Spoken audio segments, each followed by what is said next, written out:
Hello everyone, my name is Joshua Price. Has anyone ever traveled before? Has anyone ever wanted to?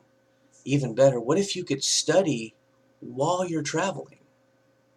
Well, I got some news for you. I'm going to talk about three things about a country that I would like if I were to go to travel abroad. Specifically, I choose to study abroad in Japan, specifically Tokyo, if that was possible. Why? One, three things. The culture. I've always loved the history of Japan.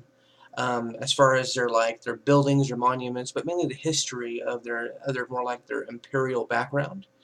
The second thing would be the culture behind martial arts, like kendo. They did judo, especially. Not really into weapons per se, but I love the physical combat. I'm a martial artist myself, so that it's part of my daily life. And the third thing I would love to go for that I love about the country would be their anime. Tokyo especially has so many anime attractions and visits that I just would love to see in that concept. So the first one we're going to talk about specifically towards the history and the building structures is called the Imperial Palace. If you actually go to planetware.com, it's a popular attraction website. It rates it as #1 under the 12, it's like under the 12 top rated tourist attractions in Tokyo. If you go there, again, it's called www.planetware.com. If you search it in, searches to 12 top rated tourist attractions in Tokyo, you'll be able to see that. But the specifics on the Imperial Palace, that was created in 1457, or started, excuse me, by the feudal lord named Ota Doken. And that's where he built his first fortress. Here's kind of an example of it in a picture, part of it anyway. If you can kind of, guys, see if you can see it a little bit. As you can see, this is part of the palace up here. Now, this is actually a really famous bridge called the New Nijubashi Bridge. A lot of people go here to hang out as well, which is part of that 1457 era. It's one of the most famous places and also named as the Double Bridge to go visit. So take a look. If you ever go down there at this place, a lot of pictures people do of these, like selfies, photos, but take a look at this. This is amazing.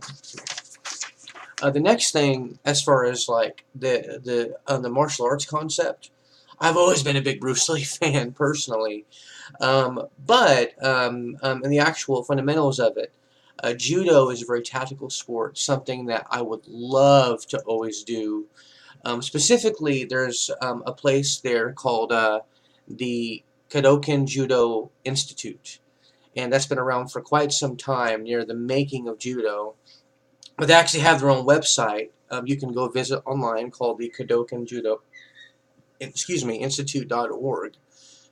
You can just go on their website and kind of review the history.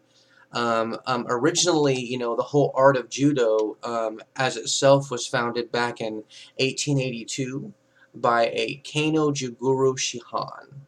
And judo first became an Olympic sport starting 1964 after the demonstration in Tokyo Olympic Games back in the 1940s. So it's been growing since the 1800s, and this place here called Kodoku Institute, this is kind of a picture of their dojo. It's an older picture, but here's a good example from the history of when they started out on the website. This is something that I would always love to do, combat. If you could see the dojo, this is where they practice, things like that. But yeah, they have their own website called KodokanJudoInstitute.org. You can go look at the history of it. There's if you visit it, it has teachings, the techniques, even how to learn a little bit of opening examples to kind of go look. The last thing I want to talk about is the fun behind it, the anime. And one of the places I've always wanted to visit is called the Akihabara, or also named the Akira Shrine. But Akihabara is almost like a small little mini city, kind of like Times Square in New York, You can go down and view and walk, and there's many monuments and buildings you can go into that resemble anime. Some of them could be your favorite, some of them may not. But if you go on the website, it's like a travel guide website called japan-guide.com or www.japan-guide.com and search up Akihabara. Akihabara is rated 4.0 on this website. It's 4 stars.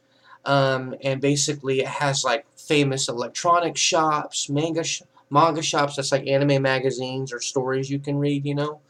Um, it's just, it looks so amazing. Now, when it comes to their history, though, if you look through it, Akihabara has been around for a while. I mean, since the late 1600s to the 1800s. I mean, it was first a place for samurai warriors to go and view, but then lowly started to be more of a technological place later on.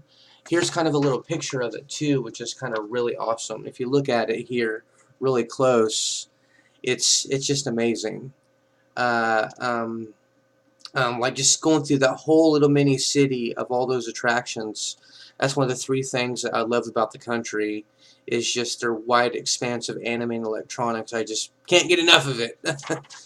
So those are the 3 things, kind of informing you of what you would like as far as their history when it comes to their buildings and what the meaning is. You know, the core martial arts that they teach is, and also the fun. You know, if you're an anime person like me or love electronics, if you're studying abroad, those are 3 reasons that I would love to go studying abroad to do for that country.